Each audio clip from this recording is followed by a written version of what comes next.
Viewers, இன்னைக்கு நம்ம இன்ட்ரெஸ்டிங்கான ரெசிபி தான் பார்க்க போறோம். வாழைப்பழம் வச்சு சிம்பிள் அண்ட் ஈஸியான பிரேக்ஃபாஸ்ட் அண்ட் ஸ்நாக் ரெசிபி எப்படி செய்யறதுன்னு தான் பார்க்க போறோம். குழந்தைங்கள்ல இருந்து பெரியவங்க வரைக்கும் விரும்பி சாப்பிடுவாங்க. வீடியோல சொல்லியிருக்க மாதிரி அப்படி செய்யுங்க. சாஃப்ட் அண்ட் ஸ்பாஞ்சியான பனானா தோசை நீங்களும் செய்யலாம். வீடியோக்குள்ள போக முன்னாடி நம்ம second channel Shifa online shop பத்தி தான் பார்க்க போறோம். நம்ம ஆன்லைன் ஷாப்ல உள்ள நியூ கலெக்ஷன்ஸ் எல்லாமே சேனல்லே அப்லோட் ஆகும். சப்ஸ்கிரைப் பண்ணாதவங்க ஷிஃபா ஆன்லைன் ஷாப்பை சப்ஸ்கிரைப் பண்ணிக்கோங்க. நம்ம ராமநாதபுரம் சமையல் சேனலில் யூஸ் பண்ணுற பவுல் செட், ஸ்பூன், கிளாஸஸ் எல்லாமே நம்ம ஆன்லைன் ஷாப்லேயே கிடைக்கிறது தான்.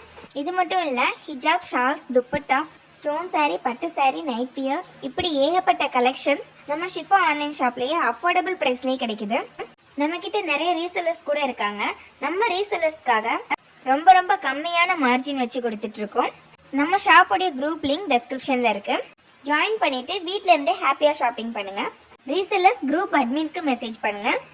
அப்பதான் ரீசெல்லர்ஸ் ப்ராட்காஸ்ட்ல சேர்த்துக்க முடியும். வாங்க ஹெல்தி அண்ட் டேஸ்டியான பனானா தோசை எப்படி செய்யலாம்னு பார்க்கலாம்.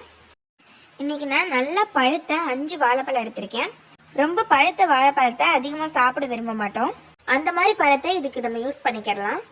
இப்போ இந்த தோலை நீக்கிட்டு பழத்தை மட்டும் எடுத்துக்கலாம். இப்போ இந்த பழம் கூட 2 முட்டையை உடைச்சி சேர்த்துக்கிறேன். இது லைட்டாக பழம் 2 ஆகும்படி அழுத்தி விட்டுக்கலாம். அடுத்ததான் வாழைப்பழத்தையும் முட்டையும் மிக்சி ஜாரில் சேர்த்து நல்லா பிளெண்ட் பண்ணி எடுத்துகிட்டு வந்துடலாம். இப்போ இதை நல்லா ஸ்மூத்தாக அரைச்சி எடுத்துகிட்டு வந்தாச்சு. இதில் வாழைப்பழம் சின்ன சின்ன பீசஸாக கிடந்தா கூட ஒன்றும் பிரச்சனை இல்லை. அது நமக்கு சாப்பிடும்போது நல்லா டேஸ்ட்டாக தான் இருக்கும்.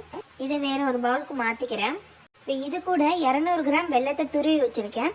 அதை இது கூட சேர்த்து கலந்துக்கிறலாம். வெல்லத்துக்கு பதிலாக நீங்கள் 200 கிராம் சுகர் கூட ஆட் பண்ணிக்கிறலாம். இந்த சுகரை விட வெல்லம் ரொம்பவே டேஸ்ட்டாக இருக்கும். அதுக்காக தான் இன்றைக்கி நான் வெல்லம் சேர்த்துருக்கேன். இது போல் நல்லா கலந்துக்கலாம். வெல்லம் கரையிற அளவுக்கு நல்லா கலந்தாச்சு. அடுத்தடுத்த இன்க்ரீடியன்ஸ் எல்லாம் சேர்க்கறதுக்கு அந்த பவுல் சரி வராதுன்ட்டு நான் வேற ஒரு பவுலுக்கு மாற்றிக்கிட்டேன்.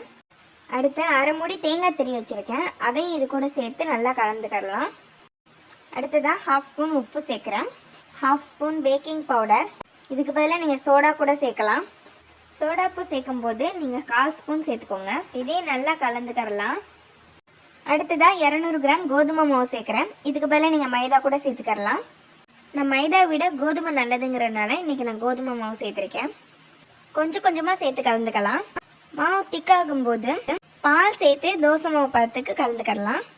கொஞ்சமாக பால் சேர்த்து கலந்துக்கிட்டேன். மொத்தமாக இதில் நான் 150 ml பால் சேர்த்துருக்கேன்.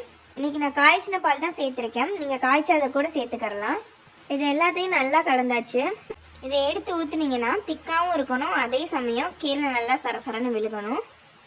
இதுதான் கரெக்டான பதம். கடைசியாக வாசனைக்காக 1 ஸ்பூன் ஏலக்காய் தூள் சேர்க்குறேன். இதுக்கு பதிலாக நீங்கள் வெனிலா எசன்ஸ் கூட சேர்த்துக்கலாம்.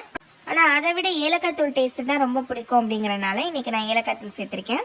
இதே நல்லா கலந்துட்டு ஒரு மூடி போட்டு 20 நிமிஷம் அப்படியே விட்டுருங்க. 20 நிமிஷம் பிறகு இதை நம்ம தோசைக்கல்ல ஊற்றி எடுத்துக்கலாம்.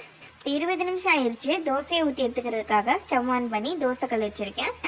தோசைக்கல் நல்லா ஹீட் ஆன பிறகு 1 ஸ்பூன் எண்ணெய் சேர்த்து நல்லா ஸ்ப்ரெட் பண்ணிக்கிறேன். இன்னைக்கு நான் தேங்காய் எண்ணெய் தான் யூஸ் பண்ணியிருக்கேன். தேங்காய் எண்ணெயோட மனம் சேரும்போது இன்னுமே ரொம்ப டேஸ்ட்டாக இருக்கும். அடுத்ததான் நம்ம கலந்து வச்சுருக்க மாவுல இருந்து 1 கரண்டி எடுத்து இதில் சேர்த்துக்கிறேன். குட்டீஸும் சாப்பிடணுங்கிறதுக்காக இன்னைக்கு நான் 1 கரண்டி மாவுல தான் செஞ்சு எடுத்துக்கிறேன். நீங்கள் எக்ஸ்ட்ரா கூட மாவு சேர்த்து செஞ்சுக்கலாம். டேஸ்ட்டில் எந்த டிஃப்ரென்ஸும் இருக்காது. கல்லில் மாவு சேர்த்த பிறகு ஸ்டவ் வந்துட்டு லோ ஃப்ளேம்லேயே வச்சே வேக விடுங்க. ஃப்ளேம் ஹையில் இருந்ததுன்னா நடுவுலலாம் மாவு வேகாது. மாவு சேர்த்த பிறகு தோசை சுற்றி 1 ஸ்பூன் எண்ணெய் சேர்த்துக்கிறேன். ஒரு பக்கம் நல்லா செவந்துருச்சு. இப்போ இன்னொரு பக்கம் திருப்பி போட்டுக்கிறேன். இந்த அளவுக்கு நல்லா செவக்க விட்டு சாப்பிடும்போது ஓரெல்லாம் நல்லா மொறுமொறுன்னு டேஸ்ட்டாக இருக்கும். உங்களுக்கு இந்த அளவு செவக்க விட்டு சாப்பிட்றது பிடிக்காது அப்படின்னா நீங்கள் லைட் ப்ரௌன் ஆனோடனே திருப்பி போட்டுக்கோங்க. 2 பக்கமுமே நல்லா வெந்துருச்சு. இதை நம்ம எடுத்துடலாம். இதே போலவே பேலன்ஸ் இருக்கிற மாவு எல்லாத்தையுமே செஞ்சு எடுத்துக்கலாம்.